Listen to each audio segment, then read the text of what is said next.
एक घना जंगल था। उस जंगल में छोटे बड़े सभी तरह के जानवर रहते थे। उसी जंगल में एक गेंडा भी रहता था। शरीर से ताकतवर होने के कारण सभी जानवर उससे डरते थे और जंगल के सभी जानवर उससे दूर रहना पसंद करते थे। जब भी गेंडे को भूख लगता तो वो मजे से जाकर घास पत्ते खाता, प्यास लगने पर तालाब के किनारे जाता और पानी पीकर तालाब में ही बैठा रहता।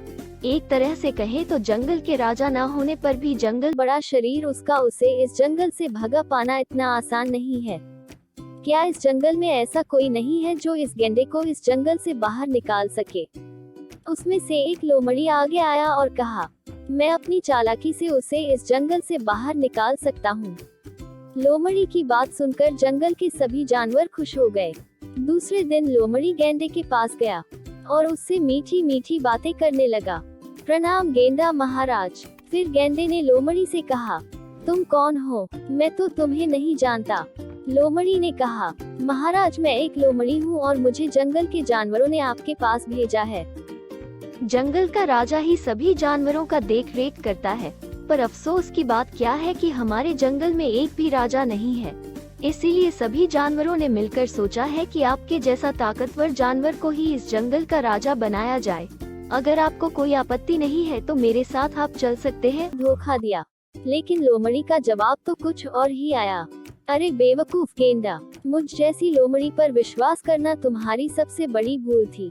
अब नदी में ही फंसे रहो। कहानी से सीख, अनजान लोगों पर तुरंत विश्वास नहीं करना चाहिए। एक बार की बात है, एक घना जंगल था। उस जंगल में एक शेर रहता था।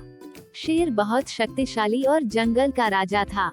इसी कारण जंगल के सभी जानवर शेर से डरते थे और उसके आदेश का पालन भी करते थे। शेर हर रोज भूख लगने पर किसी भी जानवर का शिकार कर अपनी भूख मिटाता था। एक दिन शेर ने एक बड़े हिरण का शिकार किया, लेकिन हिरण की तेज नुकीले सींग के कारण शेर की एक आंख फूट गई। शेर की एक आंख फूट जाने के कारण शेर को बहुत दर्द होने लगी और शेर गुस्से से लाल हो गया और उसने निर्णय लिया कि मैं एक भी सींग वाली पड़ी, क्योंकि शेर जंगल का राजा था। दूसरे दिन सभी सींग वाले जानवर जंगल को छोड़कर जाने लगे। इस जंगल में एक गधा भी रहता था। शेर की घोषणा सुनकर बेचारा गधा भी सोच में पड़ गया कि अब मेरा क्या होगा। फिर गधा सोचने लगा कि कहीं अगर शेर ने मेरे कानों को देख लिया और मेरे कानों को ही सींग समझ लिया तो फिर शेर मुझे मार ही डालेगा, और अगर शेर ने मेरे कानों को सींग समझ ही लिया तो मैं चाहकर भी शेर को नहीं समझा पाऊंगा। फिर शेर मुझे कहीं मार ना डालें। अब शेर की नजर मुझ पर पड़े।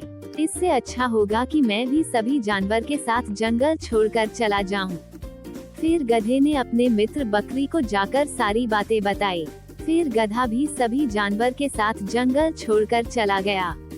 कहानी से सीख, हमें अपने शत्रु को मौका नहीं देना चाहिए।